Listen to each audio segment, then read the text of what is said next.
Hindi nakaligtas sa mapanuring netizens ang umano'y pag-aalaga ni Coco Martin kay Yassi Pressman habang namamasyal sila sa Japan. Si Yassi ay halos 3 taon ng leading lady ni Coco sa ABS-CBN primetime series na FPJ's Ang Probinsyano.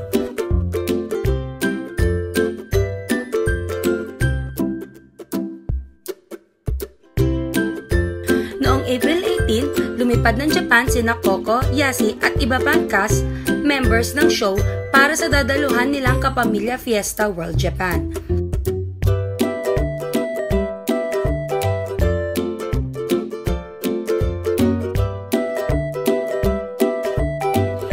Base sa pangtrabahong Instagram account ni Coco Martin, nagkaroon ng pagkakataon ang kanilang grupo na lumibot sa Asakusa Temple sa Tokyo, Japan.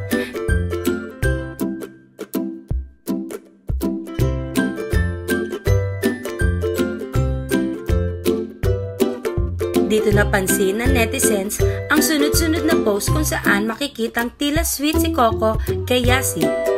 Sa isang litrato, tila tinutulungan ni Coco na ayusin ang mga daladalang gamit ni Yassi.